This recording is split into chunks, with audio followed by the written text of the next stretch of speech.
बांका नहीं कर सकता। ये विद्वानों ने राजा भोज से कह दिया और राजा भोज ने तुरंत शिव को प्रसन्न करने के लिए, भगवान शंकर को प्रसन्न करने के लिए राजा भोज ने अपने जितने आभूषण थे, रतन थे, माणिक थे, मोती थे, जितने भी हीरे पन्ना थे, सब शिव जी को समर्पित करना प्रारंभ कर दिया। जगह जगह पर जाते भगवान शंकर की पूजन करते, जिस ज्योतिर्लिंग में जाते शिव की आराधना करते, शंकर भगवान पर सोना चांदी हीरा पन्ना चढ़ा देते, माणिक चढ़ा देते, मोती चढ़ा देते, रतन चढ़ा देते, आभूषण चढ़ा देते, सारे जगह पर जा जाकर शंकर की आराधना करते, माणिक मोती हीरा पन्ना सोना चांदी सब चढ़ाते, पर शिव जी प्रसन्न नहीं। और इससे पहले अभी जो मुंबई में कथा हुई थी उसमें हमने एक बात कही थी, आप लोगों के स्मरण में होगी, शायद आप लोगों ने ध्यान दिया होगा। उस कथा में कहा था, मेरे शंकर भगवान को रिझाने के लिए बहुत सारे धन की जरूरत नहीं है, मेरे शंकर भगवान को रिझाने के लिए बहुत सारे वस्त्र की जरूरत नहीं है, मेरे शंकर भगवान को रिझाने के लिए बहुत सारे आभूषण की जरूरत नहीं है, मेरे शंकर भगवान को रिझाने के लिए बहुत सारा आडंबर की जरूरत नहीं है, मेरे शंकर भगवान को रिझाने के लिए बहुत सारे वस्त्र बदलने की जरूरत नहीं है। मुंबई की कथा में कहा था, शंकर भगवान को रिझाना है तो दिल से जाकर एक लोटा जल समर्पित कर दो और 3 बार ताली बजाकर हर हर महादेव कह दो, मेरा शिव प्रसन्न हो जाता है, मेरा शंकर प्रसन्न हो जाता है।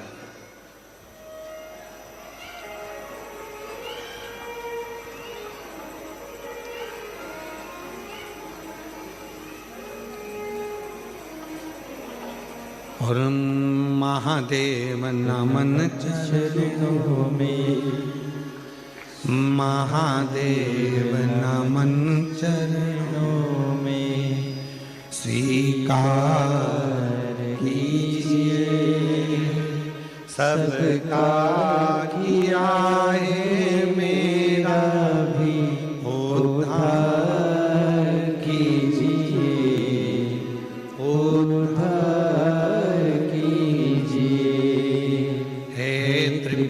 त्रिपुंडधारी, हे त्रिशूलधारी, हे त्रिपुंडधारी, हे त्रिशूलधारी, चरणों में तेरे बाबा जी पावन है चारों धाम, चरणों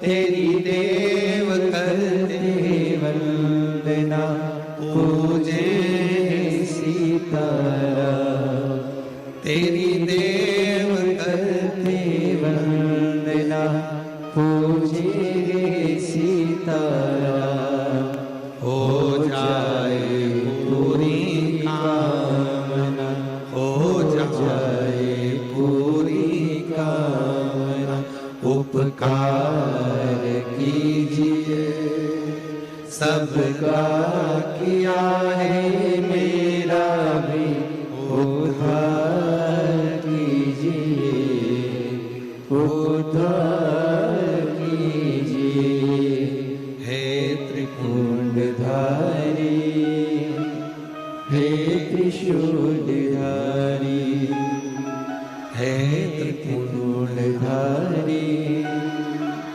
हे त्रिशूलधारी। क्या शिव धन से प्रसन्न हो जाते?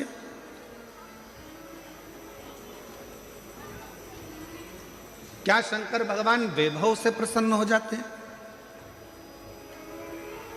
क्या शंकर भगवान बहुत सारे माणिक मोती हीरा सोना चांदी अंबर पीतांबर से प्रसन्न हो जाते हैं?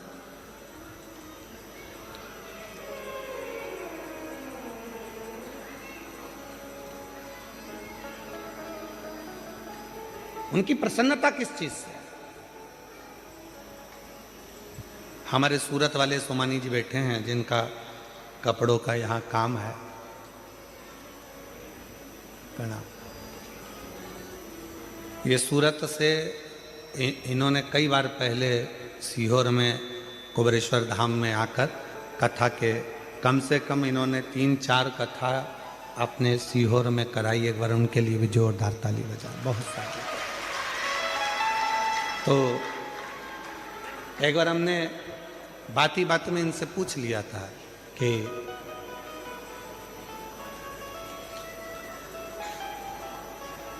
आपको कुबेरेश्वर धाम का बहुत पहले की बात है, लगभग 2017 की बात होगी, 15-16-17 में ऐसा कुछ समय होगा। तो हमने इनसे पूछा कि आपको कुबेरेश्वर धाम का पता किसने बता दिया जो तुम यहाँ सीहोर आ गए और कुबेर भंडारी के दर्शन कर लिए।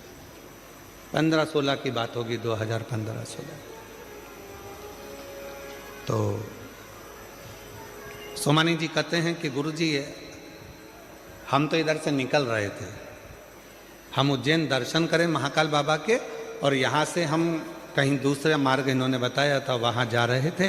तो हमारा मन ऐसा करा कि यहाँ हम उस समय पर कुबेरेश्वर बाबा का धाम हमने देखा नहीं था। हमारा मन करा कि यहाँ कोई स्थान ऐसा है जो हमको खींच रहा है।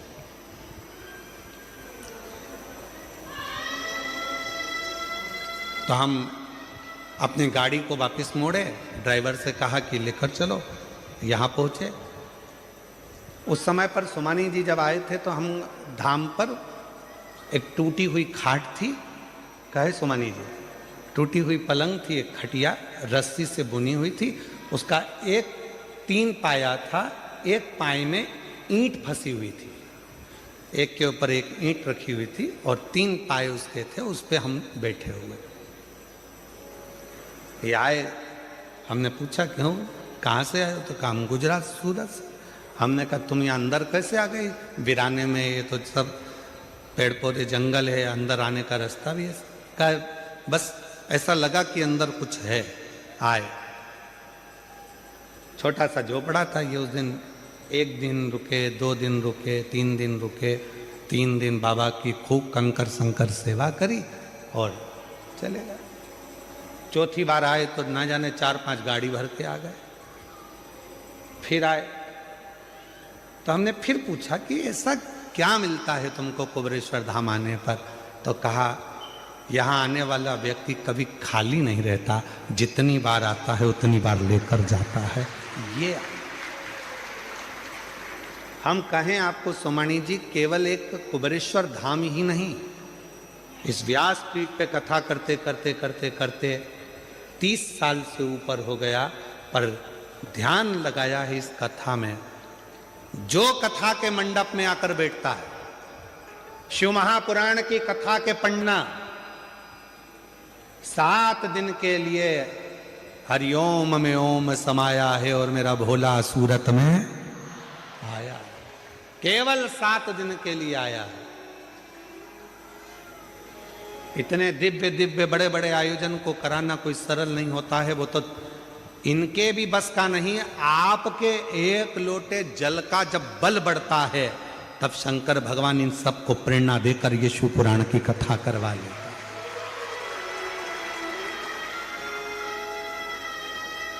निमित्त बनाया इसमें मिश्रा जी को, सेंगर जी को, छोटू भैया जी को, साथ में छोटू भाई जी को, फिर साथ में महंत जी को, लड्डू गोपाल गौशाला को, इन सबको एक बाबा ने जोड़ा है। किसके लिए जोड़ा? तुम्हारे लिए।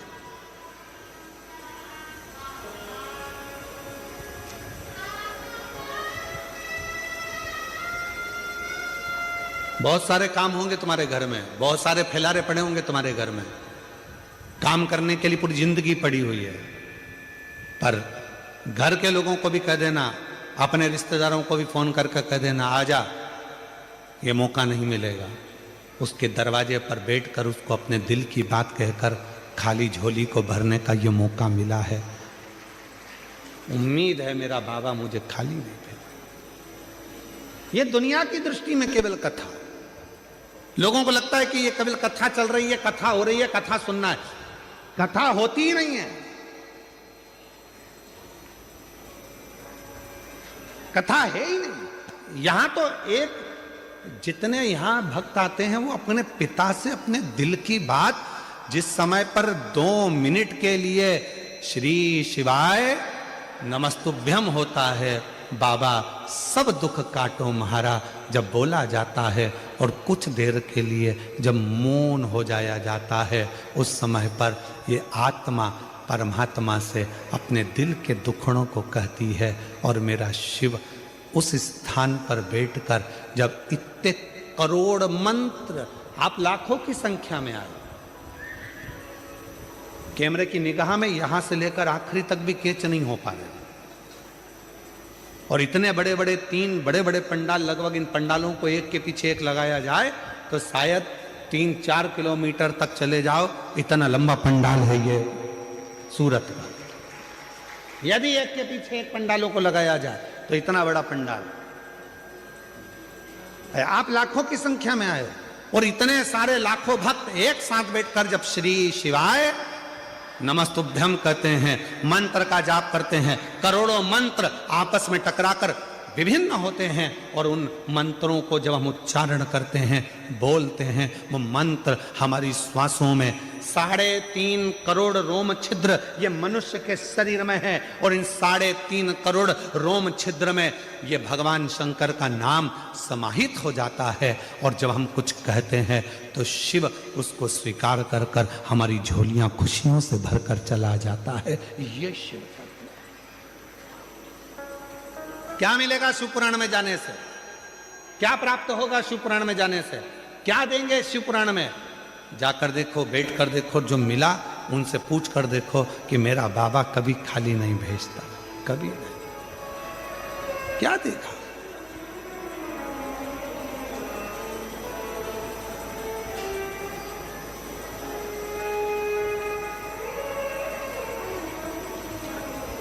कृपा करिए। संतों ने कहा शिव की आराधना करो। राजा भोज ने रतन, माणिक, मोती, हीरे, पन्ना सब शिव जी को देना प्रारंभ कर, भगवान शंकर को देना। और अभी कथा में कहा मेरे शंकर भगवान को रिझाने के लिए ना धन चाहिए ना दौलत चाहिए, मेरे शंकर भगवान को रिझाने के लिए ना संपदा की जरूरत है ना कोई वैभव की जरूरत है। मेरे शिव को रिझाने के लिए केवल एक लोटा जल, वो भी आपके घर का, जो घर में जल हो, जिस भाव का हो, जिस विचार का हो, जिस सोच का हो, जिस भाव का, जिस विचार, जिस जो आप सोच रहे हो, जिस सोच का हो, जिस विचार का, जिस कामना को शिव को समर्पित करिए। चढ़ाए माणिक, चढ़ाए मोती, चढ़ाए हीरे, चढ़ाए रतन आभूषण, चढ़ाए पीतांबर, चढ़ाए अंबर, चढ़ाए सब कुछ चढ़ाया, पर राजा भोज के शिव प्रसन्न नहीं हुए, भगवान शंकर प्रसन्न नहीं हुए। और मेरी जीजियों, मेरे जीजाओं, मेरी बेटियों, बेटाओं, मेरे बुजुर्ग माँ बाप, याद रखना शंकर भगवान तुम्हारे धन और वैभव से कभी प्रसन्न नहीं हो सकते। शंकर भगवान तुम्हारी सत्ता से, शंकर भगवान तुम्हारी बहुत सारी गाड़ियों से या बंगले से भगवान शंकर प्रसन्न नहीं हो सकते। अगर भगवान शंकर को प्रसन्न करना है तो उसका केवल एक साधन है, भीतर से कपट को निकालकर, छल को निकालकर, अपने भीतर से कहीं काम आसक्ति को निकाल, पांव आगे बढ़ ही नहीं पा रहा था। जो सेना आ रही है उसका पांव ही नहीं बढ़ पा रहा, वो सेना आगे ही नहीं बढ़ पा रही। 14 देश के राजा हार कर चले गए। राजा भोज बैठे थे, आज देव अधिदेव महादेव को साधुवाद देने लगे, बाबा इतने बड़ी सेना को हराना ये किसी के बस की बात नहीं है, पर बाबा अगर इतनी बड़ी सेना को अगर हराया है और इतना बड़ा विजय अगर मुझे प्रदान करी है तो केवल वो तुम्हारे भस्म ने करी है, केवल तुम्हारे भस्म। इसलिए मेरी जीजियों, कभी कभी जब आपको ऐसा लगने लगे कि बहुत अकेली हूं,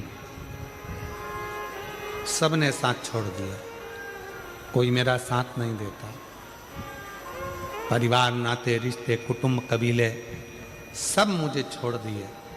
तब शंकर के मंदिर में जब आप बैठे हो या जल चढ़ा रहे हो तो वहाँ की जो रज है, वहाँ की जो मिट्टी है, वहाँ का जो कण है, वहाँ की जो रज है, मिट्टी है, उसको भी अगर अपने मस्तक पर चढ़ाओगे तो निश्चित है उस रज में ना जाने कौन सा शिव भक्त अपने मस्तक पर त्रिपुंड लगाकर आया होगा, शरीर पर भस्म लगाकर आया होगा। वो भस्म की कण जमीन पर गिरी होगी, वो कण जब हमारे शरीर पर लगेगी तो निश्चित है कि तुम्हारा दुख कटेगा जरूर, वो दुख समाप्त जरूर, दुख समाप्त।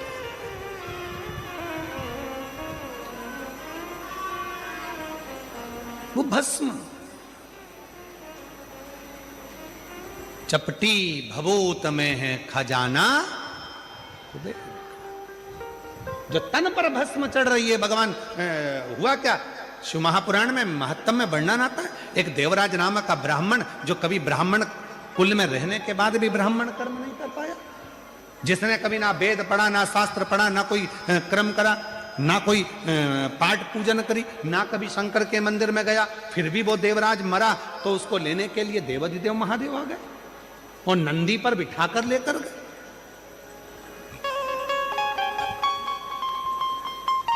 क्यों, किस लिए, क्या कारण था? केवल एक कारण, देवराज नाम के ब्राह्मण की माता शिव के मंदिर में जाती थी, शंकर के मंदिर में झाड़ू लगाती थी, शंकर के मंदिर में पोछा लगाती थी, शंकर के मंदिर में जल चढ़ाती थी, शंकर के मंदिर में जाकर आराधना करती थी। और वो देवराज नाम का ब्राह्मण जो ब्राह्मण कुल में जन्मा था, ब्राह्मण के घर में जन्म लेने के बाद भी ब्राह्मण कर्म नहीं कर पाया, ब्राह्मण कर्म से वंचित रह गया, चोरी करता, घर में अच्छी पत्नी थी, बच्चे थे, कुटुंब था, इसके बाद भी पर स्त्री का गमन करने गया और एक दूसरी स्त्री के कहने पर रानी के गले का हार चुरा कर लेकर आ गया।